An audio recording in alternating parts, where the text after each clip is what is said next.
જય શ્રી કૃષ્ણ મિત્રો, આજે આપણે પુરુષોત્તમ માસની કથાનો વધ 5નો અધ્યાય 20મો વાંચીશું.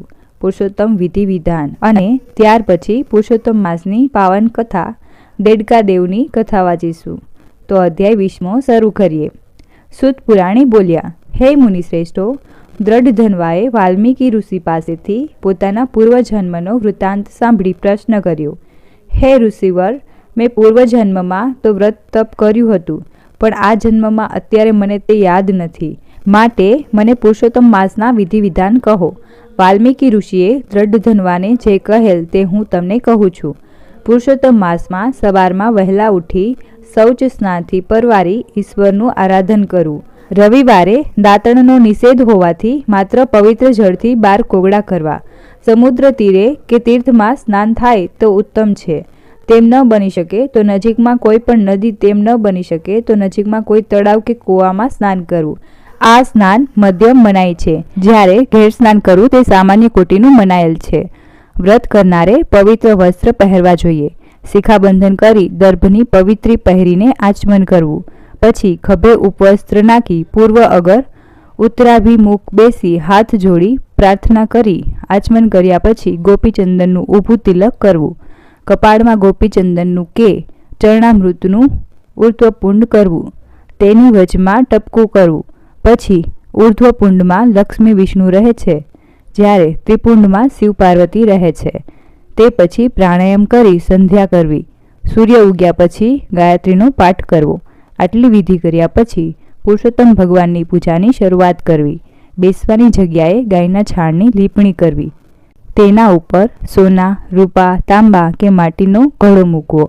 આ ઘડામાં ગંગા, ગોદાવરી, કાવેરી, સરસ્વતી વગેરેનું આહવાન કરી પુષ્પ, ચંદન, અક્ષત, અર્ધ્વ, ધૂપ, દીપ, નૈવેદ્ય આદિથી કળશનું પૂજન કરીને તેના ઉપર તાંબાનું તરભાણું ઢાંકી તેના ઉપર પીળું વસ્ત્ર ગોઠવવું. તેના ઉપર શ્રીહરિની ધાતુની મૂર્તિ ગોઠવવી.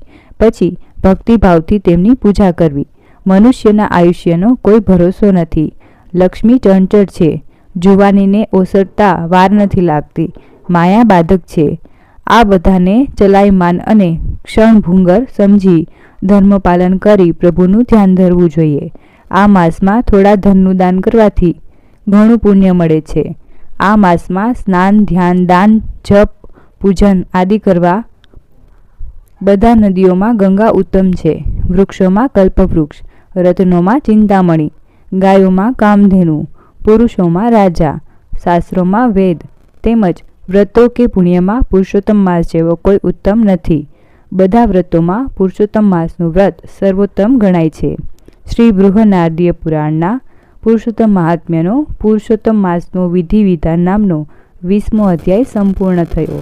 હવે પુરુષોત્તમ માસની પાવન કથા વાંચીએ. દેડકા દેવની કથા. એક ગામ હતું. તેમાં એક 60 વર્ષના ડોશી રહેતા હતા. તેમને કોઈ સંતાન ન હતું. ઉપરાંત કોઈ સગું નહીં અને કોઈ વહાલું નહીં. ઘેર બેઠા રેંડિયો કાતીને પોતાનું ગુજરાન ચલાવતા હતા. કામ કરતાં કરતાં પણ તે પ્રભુનું સ્મરણ કર્યા કરતા. રાત્રે કથા થતી તેમાં તે જમીને બેસતા.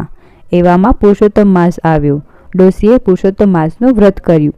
તે દરરોજ સવારે વહેલા ઉઠીને નદીએ બધાની સાથે સ્નાન કરવા જાય. કાઠાગોરમાનું પૂજન તથા કથા વાર્તા સાંભળે.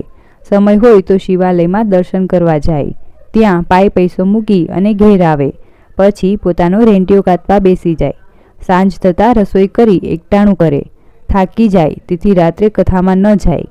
આવી રીતે આખો દિવસ કામમાં રહેવાથી ડોશીને વિચાર આવતો કે જો મારો દીકરો હોત તો તેને પરણાવેત અને તેને વહુ આવત.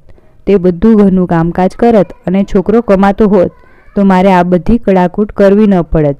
આખો દિવસ બેઠા બેઠા ભગવાનનું ભજન કર્યા કરત અને કથા વાર્તા સાંભળ્યા કરત. ડોશીનો આવો વલોપાત સાંભળી પુરુષોત્તમ ભગવાને વિચાર કર્યો કે આ ડોશીએ આખી જિંદગી મારી ભક્તિ કરી છે, માટે મારે તેનો ભવ સુધારવો જોઈએ. એક દિવસ વહેલી સવારે ડોશી દાંતણ કાપવા ગયા. દાંતણ કાપતા કાપતા હાથમાં કાંટો વાગ્યો. તેનાથી હથેળીમાં ફોડલો થયો. વ્રત હોવાથી દરરોજ નદીએ નહાવા જવું પડે. પાણી અડે એટલે ફોડલો મોટો થતો જાય. પીડા વધતી જાય. રાંધવામાં, કામકાજમાં, રેટિયો ચલાવવામાં ઘણી તકલીફ પડે. ધીમે ધીમે કામકાજ કરે. એક દિવસ ફોડલો અચાનક ફૂટી ગયો. તેમાંથી પાણી અને પરુ નીકળવાને બદલે એક નાનો દેડકો નીકળ્યો. તે નીકળ્યો એવો ડ્રાવ ડ્રાવ કરતા આખા ઘરમાં ફરવા લાગ્યો. ડોસી દેડકાને ડ્રાવ ડ્રાવ બોલતો અને ફરતો જોઈ પોતાનું દુઃખ વિસરી ગયા. ડોસી પણ દેડકાની આસપાસ ફર્યા કરે, જોયા કરે અને રાજી થાય. તેમને મજા પડી ગઈ. ઘરમાં કોઈ માણસ ન હોવાથી ડોસી ઘણા મૂંઝાણા અને પણ દેડકો આવ્યા પછી ડોસીનું એકલવાયું જતું રહ્યું. દેડકો આવ્યા પછી ડોસી એની સાથે સુખ દુઃખની વાતો કરે. ડોસી જ્યાં જાય ત્યાં દેડકો ડ્રાવ ડ્રાવ કરતો સાથે જાય. ડોસીએ નદે નાહવા જાય, દેડકો પણ સાથે જાય. દેવ દર્શને મંદિરમાં સાથે જાય. ડોસી દેડકાને સગા દીકરાની જેમ સાચવવા લાગ્યા. દેડકાને પથારી કરી દે, પારણે સુવાડે, હાલરડા ગાય અને ક્યારેક વઢે પણ. જો કોઈ તેને મળવા આવે તેને તે દેડકાની વાત કરે. કોઈ પણ વાત નીકળે તેમાં દેડકો કેન્દ્ર સ્થાને હોય. આખા ગામમાં ડોસી અને દેડકાની વાતો થવા લાગી. નાના છોકરાઓ તો દેડકાવાળી ડોસી કહેવા લાગ્યા. દેડકાને દીકરાની જેમ ઉછેરનાર ડોસીની ઘણા મસ્કરી પણ કરે, પણ ડોસી કોઈના બોલ્યાનું સામે ન જોવે. એને તો એ ભલી અને એનો દેડકો ભલો. આમ ને આમ પુરુષોત્તમ માસ પૂરો થયો, પણ દેડકો દરરોજ વહેલી સવારે નદીએ નહાવા જાય. આ તો સ્વયં પ્રભુ હતા. નદી કિનારે દેડકાનું ખોડિયું ઉતારીને અસલ સ્વરૂપ ધારણ કરીને સ્નાન કરે. સ્નાન કર્યા પછી પાછું દેડકાનું ખોડિયું ધારણ કરી લે. તે સિવાયના મારે ભાઈ અને બાપ છે. તેણે તપાસ કરાવી તો તે એક ડોશીનો દેડકો હતો. આ બાજુ કુંવરી ઉંમરલાયક થઈ હોવાથી રાજા રાણી એને પરણાવવાની તજવીજ કરવા લાગ્યા. કુંવરીએ આ વાત જાણી ત્યારે તેણે પોતાના માતા પિતાને જણાવી દીધું કે પરણીશ તો ડોશીના દેડકાને જ. કુંવરી તો હઠ લઈને બેઠી. રાજા રાણીની મૂંઝવણનો કોઈ પાર નથી. કુંવરીને દેડકા સાથે કઈ રીતે પરણાવવી તે એક સમસ્યા હતી. કુંવરીને ખૂબ સમજાવી, સામ દામ દંડ ભેદ બધું સમજાવ્યું, પણ કુંવરી એકની બે ન થઈ. એની તો એક જ વાત હતી કે પરણું તો દેડકાને, નહીંતર જિંદગીભર કુંવારી રહીશ.